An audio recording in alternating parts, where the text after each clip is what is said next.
The X-Zone Radio Show with Rob McConnell is largely an opinion talk show.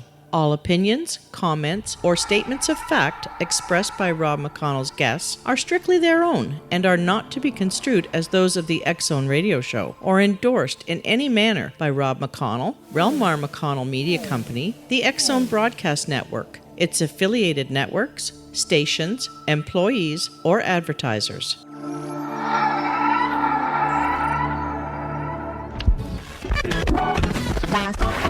All Hit Radio.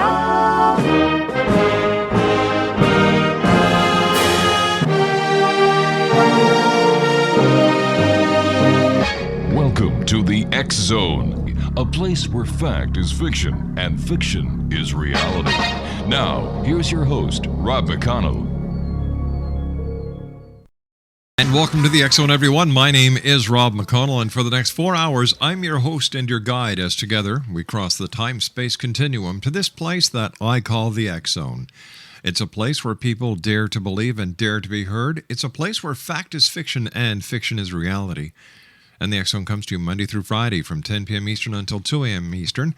Then on the Talkstar Radio Network. Then the show is repeated in its entirety on several other broadcast networks worldwide from 2 a.m. until 6 a.m. Eastern. And then from 6 p.m. until 10 p.m. Eastern. Our worldwide toll-free call number is 1-800-610-7035.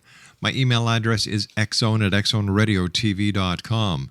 On MSN Messenger, xzoneradiotv@hotmail.com, and our website, www.xzoneradiotv.com. My first guest tonight is Freddy Silva, and he is one of the world's leading experts on crop circles and sacred sites, and a leading researcher of earth mysteries and ancient systems of knowledge. He lectures internationally and has made keynote presentations at the International Science and Consciousness Conference, and the International Society for the Study of Subtle Energies and Energy Medicine, in addition to appearances on the History Channel, Discovery Channel, BBC, numerous video documentaries, and international radio shows. And his website is www.cropcirclesecrets.org. And we're going to be talking to Freddy today about his new book, Secrets in the Fields, The Science and Mysticism of Crop Circles. Joining me now is Freddy Silva. Freddy, welcome to the X-Zone. Hello again, Rob. Tell me, Freddy, where did your interest in crop circles originate? Probably when I was 3, when I was drawing pyramids on pieces of paper as a child. Mm-hmm. I think it all started back then. It actually happened in Chicago back in the early 90s when I was watching this television program. And I don't know what it was because I was just sort of ironing a shirt or something and had the sound turned off. And I just happened to see this presentation on the picture, some big sign created out of corn somewhere in England. And I just recognized what the symbol was. I couldn't really explain what it was, but something inside me just turned. And it's as if my whole life just began to sort of change at that moment. I had to know what that symbol was and what was behind it. And it sort of led to about 15 years of discovery, revelation, a lot of hard work, getting down on my knees, looking at bent wheat stalks around the earth. And the rest is history, as they say. All right, you and I will be discussing Secrets in the Field, the science and mysticism of crop circles, and much more, Freddy, when you and I come back from this 2-minute commercial break. X-Zone Nation, Freddy Silva is our very special guest. We're talking about crop circles this hour in the X-Zone, a very interesting topic. And for more information on Freddy and the work that he's done, and it's a very interesting website. I spent a couple of hours there last night at www.cropcirclesecrets.org. That's cropcirclesecrets.org. We'll be back on the other side of this 2-minute commercial break as the X-Zone continues from our studios in Hamilton, Ontario, Canada on the Talkstar Radio Network, X-Zone Broadcast Network, UK High Definition Radio, Euro High Definition Radio, and Star Cable. Don't go away, X-Zone Nation.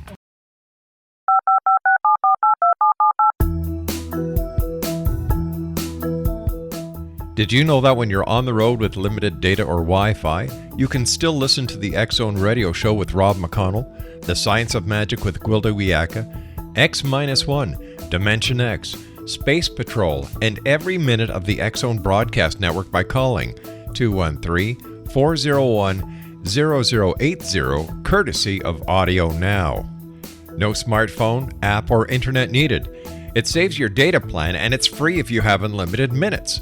Call 213-401-0080 to listen on any phone, anytime, anywhere. Remember 213-401-0080 for the best of the paranormal, parapsychology, and sci-fi radio programming anywhere, 24/7, 365.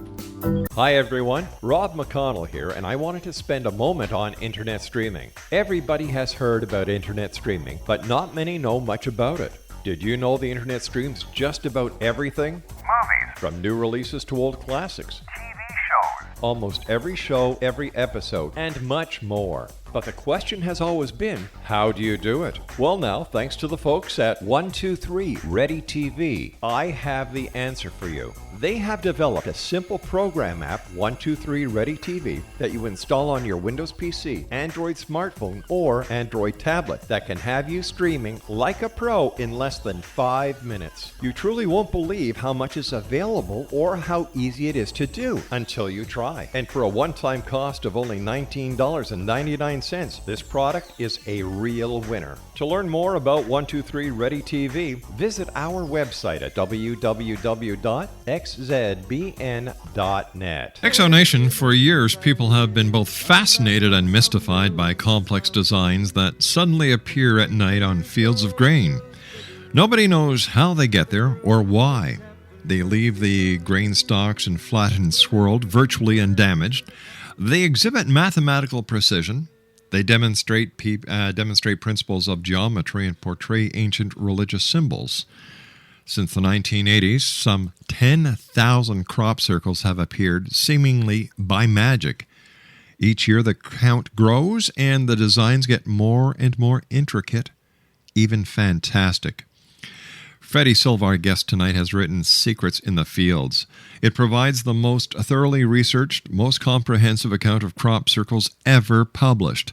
Now, Exonation, for the first time, readers are offered the complete history of the phenomenon, the anomalies that defy the boundaries of science, the source, and why they are here now. And Freddy, thanks very much for joining us. And during the commercial break, you and I were talking that the last time you were on the show was some 4 years ago when you were giving a talk here in Toronto. I believe so, yeah. I have a small following in Canada. Must be the accent or something. And I certainly always enjoy it out there, even in Nova Scotia. I have a lot of fans out there, so it was good to be out there. Well, it's great having you back up here in Canada, even if it is on the radio show, and we're getting your message today right around the world. We've grown considerably since you were on with us last year, or in the 4 years ago. But, Freddie, I'd like to ask you this question, and I'm sure you get this asked everywhere you go. How is it possible to distinguish a hoaxed crop circle from an authentic crop circle? Oh, quite easily once you've done this a number of years, as I have. Mm-hmm. If you don't have access to laboratories and such, one of the simplest ways to detect the difference is to basically go there as quickly as you can and take a look at what's happened to the plants. And if it's a genuine circle, there hasn't been any physical pressure applied to the plants. So what you'll find is something very magical, where the plants are bent about an inch above the soil. Mm-hmm. They look as if they've been made molten like glass, and they're rehardened on their horizontal basis. And they're scarcely touching the floor. In fact, they're almost hovering over the floor. And the moment you put your foot on them, they literally sink into the clay. That's the first indication. The second indication is if you look under the swirl pattern, and you lift up the swirl and you find these little sort of 6 to 8 inch wide sort of bands of straight lines, you'll know that that's been hoaxed, because those are the construction lines that these people use to try and outline their design, and they fill it in like children learning how to draw. But on the real ones, as opposed to the man-made ones. The man-made ones are full of damage, obviously, because they've had to use garden rollers and planks of wood to flatten them. So that gives the whole game away. But in the real ones, there is no damage whatsoever. And also, if you look at the actual stems, they're actually slightly burnt on the bottom and also around the nodes. Those are the plant's knuckles. It allows them to bring themselves back up to the light in case they've been damaged by wind or rain. So there are these little sort of sections which look like they've been burned, and that's usually the effect of ultrasound on the water inside the plants, which makes the plants do what they do. And if you look very carefully at these nodes, which have expanded, there's these little holes which suddenly occur. And what's happened is that there's this infrasonic frequency that we know is there because the evidence is on the ground itself in the plants. Mm-hmm. These frequencies, when they involve high pressure, they actually boil the water inside the plant stem. And of course, if you ever try and make a cup of tea, you'll find that the water in the kettle, it expands when you boil it. And it's the same thing with the plant. And when that water expands in 1 nanosecond, and we know it takes that long from experiments done at Stanford University, the water then has to find somewhere to go. And since it's inside an enclosed system like a plant, it exploits that node of the plant, and it creates a hole from the inside. And very quickly, just like the film Alien, mm-hmm. the water comes out of this hole. And it creates steam, and I have at least 5 testimonies from farmers in England, and also one from Canada, ironically, who witnessed these crop circles forming at about 5 in the morning, and they saw steam coming out of the design. So that's how we finally figured out what was causing it. Is there an alien connection, UFO connection with crop circles? Yes and no. It depends on your idea of alien. Okay. If you tend to think of aliens as nuts and bolts people and spaceships and things, the evidence is rather circumstantial. If you lived in the south of England as long as I did, mm-hmm. and watched military helicopters chasing physical craft, as have some of the local police, then yes, they are around. The problem is no one's ever directly seen physical UFOs actually making these things. What people have seen them, and there's at least 80 eyewitnesses to back this up, and some of them are military people, is that these things seem to be preceded by either brightly colored orbs, or which don't seem to be physical at all, or beams of light, which I've actually captured on film. And it seems to me that the concept of alien in this case seems to refer almost to a life force which, just like us, it exists perfectly physically on its level of reality, but just like a radio station, whereas, we humans, all our molecules in our body vibrate at a certain frequency to make us look physical. Mm-hmm. Let's say human beings are on the 98 FM station dial. Well, this force probably exists on something like 1,000 FM. And the fact that our brains and our eyes cannot fathom anything beyond a certain frequency means that we can't perceive them. So once in a while they make their presence known by sending us information in this way. So it really depends on your perception of alien, but it certainly isn't local, that's for sure. So are we talking about a parallel universe, a different dimension? Are we talking about a wormhole? Are we talking about a dimensional slip? Are we talking about a fracture in the time-space continuum? Are they sending us these messages deliberately, or is this something that just happens as our two existences temporarily greet?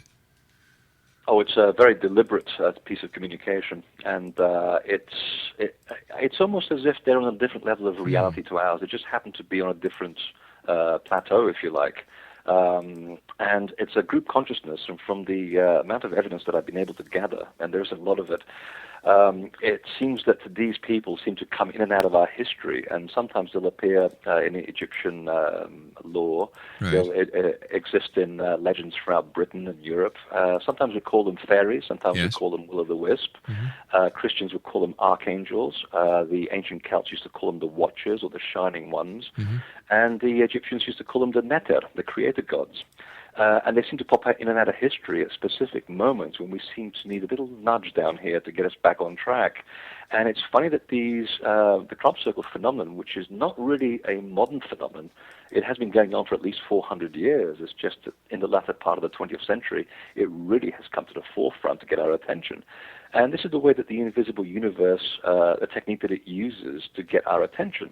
They want us to focus on something, to get us to go beyond our limitations down here, and also to pay attention to our responsibility of what we're doing to ourselves, to each other, and also to the planet in general. And it sounds like a very new age message, but it's very important considering what's happening right now. So if you look at the history of the symbols from year to year, you go back retrospectively, and you find that there is a message there. There is information that governs new laws of mathematics. There are information that governs the speeds of light, at which time science only knew that there was one speed of light. Well, by decoding some of the symbols, we've now discovered 3 speeds of light, which orthodox science has now grudgingly accepted. We've also discovered new methods of healing, and so on and so forth. So this is information which is very valuable.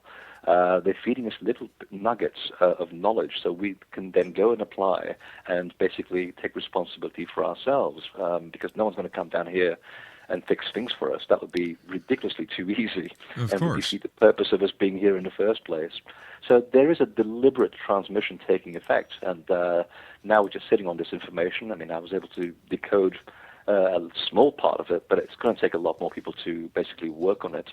There were, excuse me, a group of scientists in Britain and Australia who, on the original cover of my book, they took that design and they basically built it out of 3D, and they were able to basically use it as an anti-gravity device. And there's another gentleman in Oklahoma who's built the device in his house, and he's also going to levitate. And that was part of some of the channeled information that we received way back in the early days of the phenomenon, that there was information to do with the illusion of gravity, and in time that we would decode these symbols to build a machine that would defy gravity, and it's slowly coming true. Are they giving you the designs of a machine that will allow you or some of the other researchers to actually enter into their realm to have a one-on-one communication with them? No, and it'll never happen, because one of the things that, if you look throughout just human history, how we go to places like Borneo or New Guinea, and we encounter people who've been quietly minding their own business for thousands of years, and we know only too well how damaging the interactions between advanced cultures are.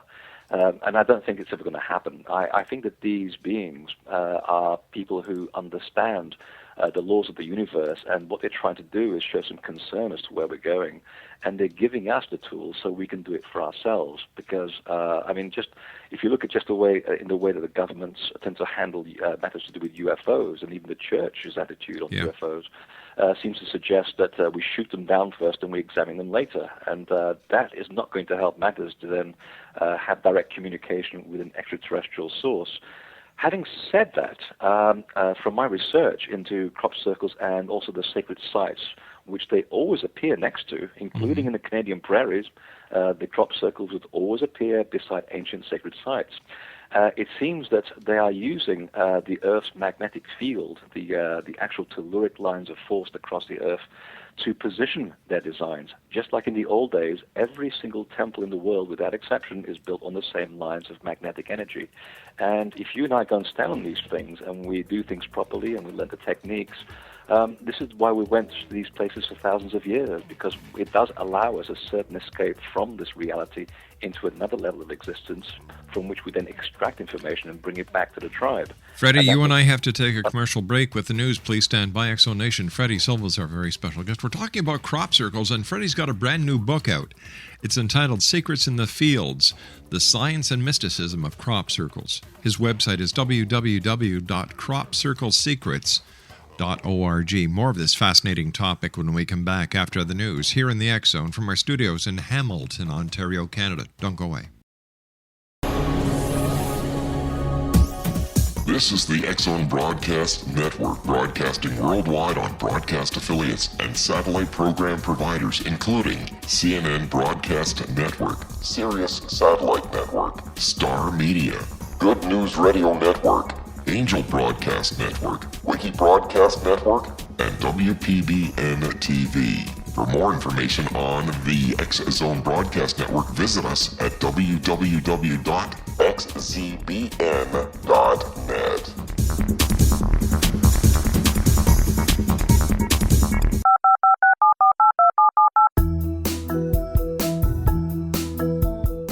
Did you know that when you're on the road with limited data or Wi-Fi, you can still listen to the X Zone Radio Show with Rob McConnell, The Science of Magic with Gwilda Wiyaka, X-1, Dimension X, Space Patrol, and every minute of the X Zone Broadcast Network by calling 213-401-0000 0080, courtesy of Audio Now.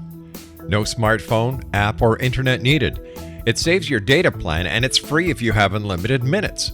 Call 213-401-0080 to listen on any phone, anytime, anywhere. Remember 213-401-0080 for the best of the paranormal, parapsychology, and sci-fi radio programming anywhere, 24/7, 365. Hi everyone, Rob McConnell here, and I wanted to spend a moment on internet streaming. Everybody has heard about internet streaming, but not many know much about it.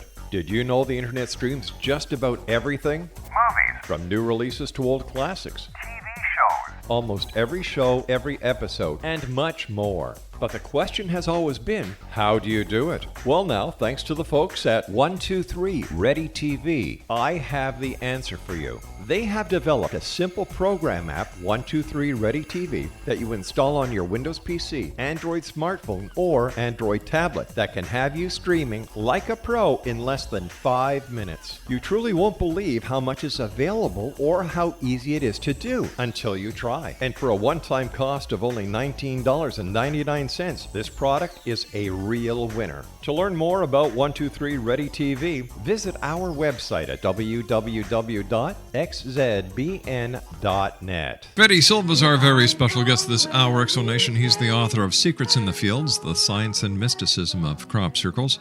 His website is www.cropcirclesecrets.org. Freddy, I asked you off air if crop circles have ever been found in the snow, and you told me a fascinating story of a crop circle that happened not very far from you in the snow.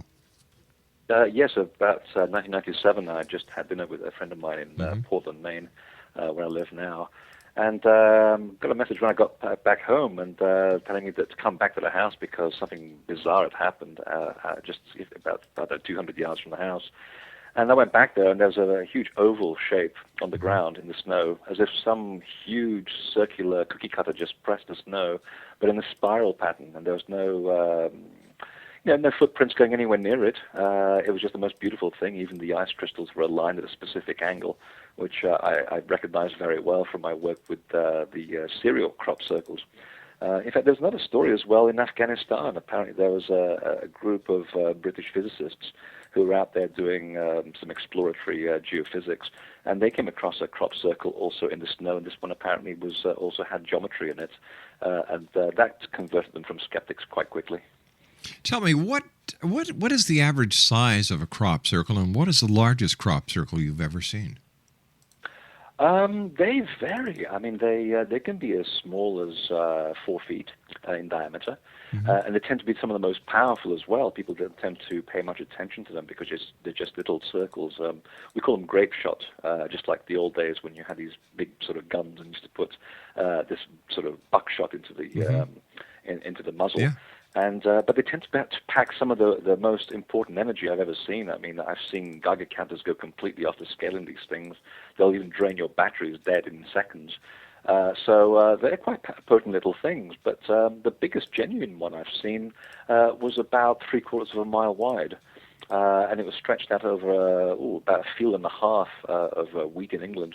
But generally they tend to be around, 400 or 500 feet in diameter, and sometimes quite complex as well. Is there a connection between crop circles and other aspects of the paranormal, Freddy?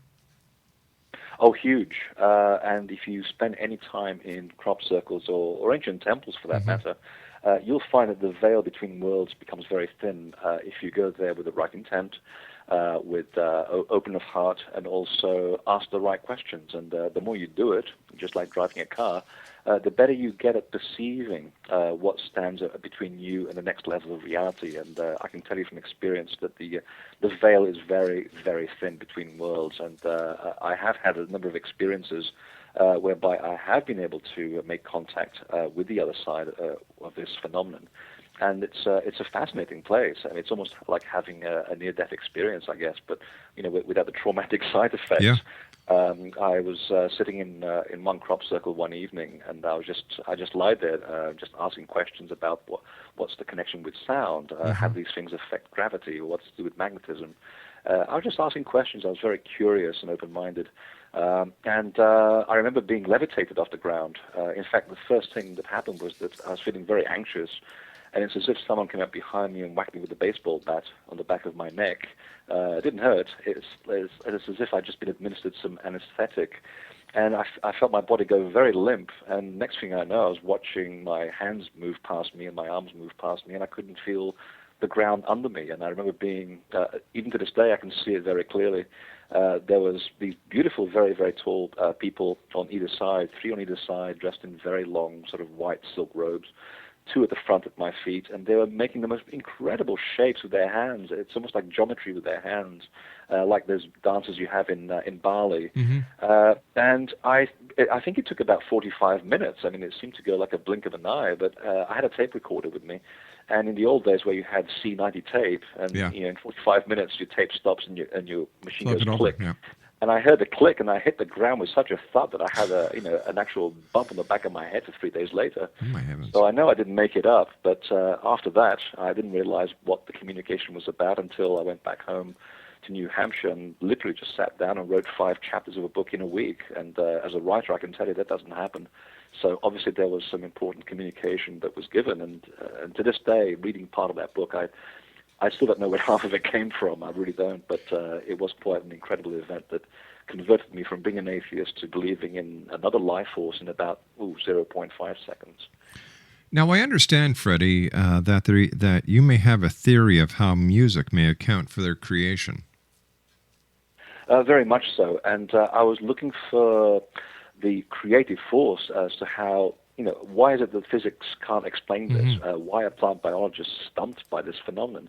And I guess the answer was, well, let's go back to the basics, which is let's look at the hard evidence on the ground and see what this happens, how plants can be made to do this.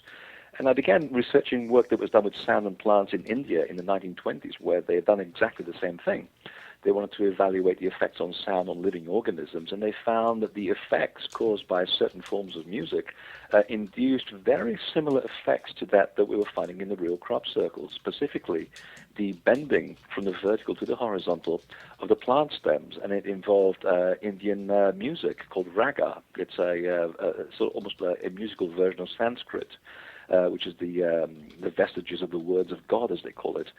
And one thing led to another. I began to look at the evidence under the microscope. There was a doctor in Michigan called William Levengood who analyzed the plants and found the water had been boiled on the inside. The nodes had been stretched. There was this charring effect. And by the time I finished looking at sound from so many points of view, I realized that sounds below the human hearing range can actually do that. Because at the time we thought that microwave might be behind this, but microwave is a very destructive thing, and there's nothing about these things that is destructive at all. It's an incredibly benevolent phenomenon. And when I began to look at infrasound and how it boiled the water, how it was able to alter molecules and change chromosomes, suddenly the thing just hit. We could find every single feature in the crop circles relative to the effects of infrasound, and that's how the theory stuck. Freddy, what is the message you believe that the creators of the crop circles are trying to get across to us? It's a multiple-level piece of information. It's almost like the film Contact by Jodie Foster. Yeah. And she gets that scrambled message, and it has video attached to it and all kinds of things. And it's the same thing. It's like Egyptian hieroglyphs. They have multiple levels of information, and it's always been said that the sign of an advanced culture lies in its ability to encode multiple levels of information into a simple symbol. And what we find, having people working on the same symbol from different points of view, will come up with very different answers, but they'll all be related. So it's as if one symbol will give you multiple information. So some of the one symbol, for example, will heal people. I've seen people healed of retinal cancer just by looking at one of these symbols. I've seen people take the same symbol and they'll extract information which is extremely meaningful spiritually to Aboriginal tribes, and they'll tell you about the secrets that were given to them thousands of years ago, about the end of times. It's just to do with the change of cycles. I mean, it's not as if we're all going to die in 2 years' time. It's all about the change of cycles and how to prepare properly for these things. And then we have physicists who look at the symbol and say, well, wait a minute, this has got technical information. And they'll extract machinery out of it, or mathematical theorems, or new geometrical formats. So there's something in it for everybody. So it's impossible to say, but when you start coming back to it after 15 years of research and seeing the big picture, there seems to be one overriding theme, and that is that we basically have, as a society, have lost responsibility for what we're doing. And by having someone from the outside who obviously is approaching this communication from a benevolent point of view, it's telling us that, first of all, we're not alone. Two, that we have help from the outside, and three, if we just apply this information and learn to cooperate, that perhaps we can just sort out a lot of the problems that we're faced with today. And it goes back to that sort of almost new agey message, which is always very fluffy, but it's very, very true when you look around and see what's happening to the world today. And that's essentially what it comes down to. It's about a message from a group consciousness that's very concerned about our welfare, always has been, and it always pops up through history at times when humans seem to lose the plot. So that's the trick to it. It's to stay open-minded with this information, apply it on a day-to-day basis, and just see how we can make this a better world to live in. Tell me, Freddy, because these crop circles seem to have been forming near sacred sites, and you and I were talking earlier about the connection between the geomagnetic lines and churches of when they were first put up. Is it possible that people have had similar experiences like you have had with para-contact with the other side, that this is where the interpretation of heaven has come from? Absolutely. In fact, I'm just in the middle of writing a new book, and I was just looking at that exactly. There was a particular experience that I had, which was very personal inside the Great Pyramid. And I didn't go there looking for an experience. It just happened, and I have good proof behind it. And I was reading many, many years later an account by a gentleman called Paul Brunton, who was touring Egypt in the 1930s, and he describes exactly the same series of circumstances that happened to him in the Great Chamber, in the Pyramid, and exactly the same beings that he saw in the same circumstances. And you can't make this stuff up. No. I mean, these events are separated by 70 years. But if you look at the general attitude to people's experiences in temples and how they also have the same experiences in crop circles, the common denominator is back down to where they are. They're all lined along the Earth's geomagnetic paths of energy where they intersect, and these are the points where magic tends to occur, where strange things occur, where balls of light appear. And in the case of Bruce Cathy in New Zealand, the airline pilot who mapped the paths of hundreds of UFOs in the Pacific, we finally figure out that these are the conveyor belts of the universe. This is where information transfers between point to point to point, and how people were able to communicate with each other using telepathy, because when it all comes down to it, it's all about energy, it's all about magnetism, and we are magnetic, so is the Earth, and so is every phenomenon in the universe. So when you look at it from that minuscule point of view, that's the common denominator. These are points on the Earth's surface where the veil between worlds is very thin. So whenever we're in trouble, we should go back to those places, which is again brings us back to the crop circles.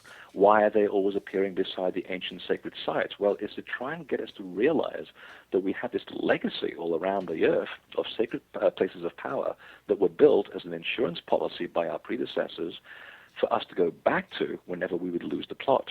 And I can guarantee anybody who's listening that if you go to one of these places with an open mind, incredible things will happen for you.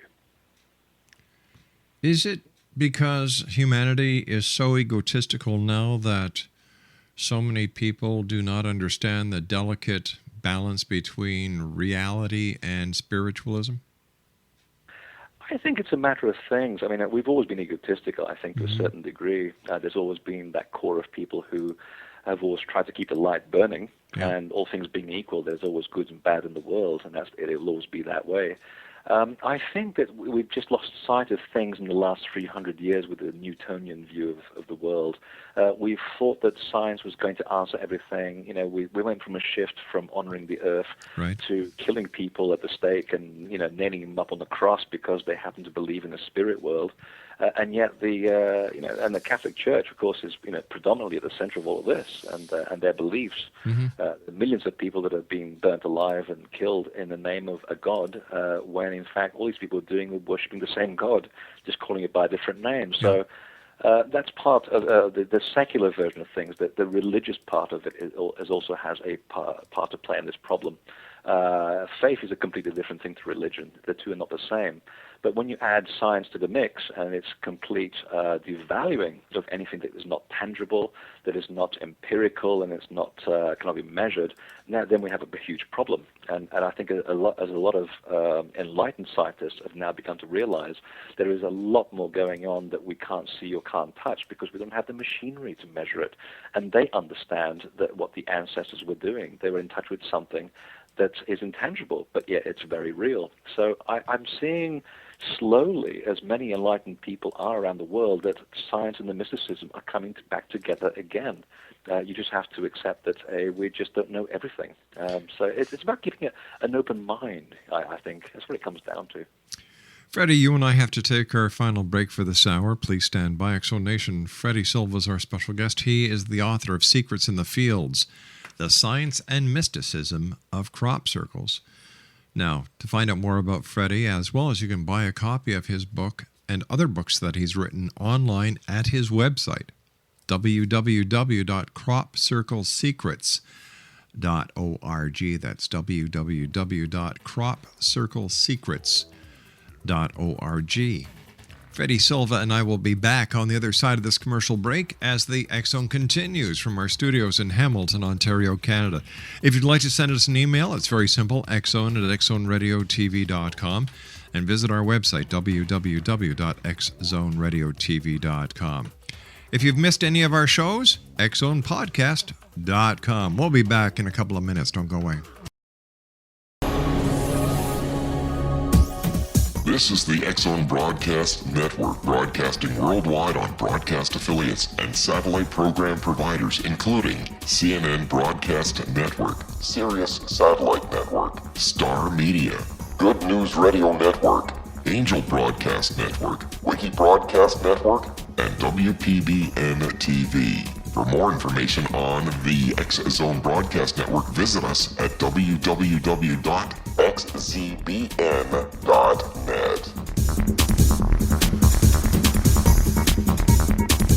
Freddy Silva is our special guest this hour. Exo Nation, www.cropcirclesecrets.org. He's the author of Secrets in the Field, The Science and Mysticism of Crop Circles. Freddy, what would you like people, discovering while and after they've read your book? I've never had a bad review, so far so good. It seems that they seem to get the point that the book is really much more about nuts and bolts, about crop circles. It's really, there's a bigger spiritual angle to it, because it's really written to try and get people to understand that there's help. A lot of help around this if we just allow it to reach us. And it really is a very profound spiritual message, which I had no idea was going to go in that path when I was writing this book. It just seemed to have come as a revelation at the end, because it seems to where all the points were headed. Mm-hmm. And it really is a book about self-empowerment. Once you realize that these things are here and the information is around you, and you let it sink in, you'd be amazed how self-empowered you suddenly become. And that's part of the problem of the last 2,000 years. We tend to have given our power away to the few who control the many. And, of course, as we're beginning to realize, and especially this year, we discovered that it doesn't work. And part of the message of why so many interesting phenomena are happening right now, and particularly the crop circles being central to that, is the sense of getting people to take power for themselves again. And I think that's the one thing that people will definitely get out of the book. What should people do if they believe they've discovered a crop circle? How should they approach it? Is there anything special they should do to preserve the crop circle's integrity until experts like yourself or other researchers are called and come down to the scene? Always get permission from the landowner, of course, if you possibly can, because and I found over the years that Canadian farmers are very open to this. In fact, they'll even mow the field around the design until someone can get to it, whereas in England, people even try to shoot you. I think there's quite enough about this. It's been going on for over 20 years over there, and all they get to hear is the hoax angle on the BBC. You approach it with reverence, as you would approach a saint, and that's how I always treat it. And try to take some measurements, take some precautions as well, because if it's a real thing, try not to take any electrical equipment into it and let it touch the floor. I've seen a busload of tourists put their video cameras on the floor, only to have the crystal structure inside their equipment get short-circuited by the electromagnetic energy of the crop circle. And it's a very expensive phenomenon when it comes to cameras. Even the BBC found out to their dismay when they crossed the perimeter of a crop circle, red warning lights go all over the place. So if you see those signs, just back out. And it depends also on the frequency of the pattern. Sometimes people feel very high when they go into it, and sometimes they'll also feel the opposite. And if you start feeling a little bit ill, back out, because it's probably just not consistent with your body's frequency, and you'll find that a week later it'll be fine, and the frequencies will change, and you feel very elated. So, it's a very benevolent phenomenon. I mean, it causes no damage to anybody or anything, so obviously it means no harm. Freddie, we've got to say so long for tonight, but I'd love to have you back on in the future, because we still have, I want to talk to you about the other sacred sites that you've gone to and further investigate the connection between the crop circles, the communication, the messages, and as we get closer to 2012. Freddie, thank you very much for being with us. Great talking to you. Thank you, Rob. Bye-bye, sir. Freddy Silva, cropcirclesecrets.org. I'll be back on the other side of this commercial break. Don't go away.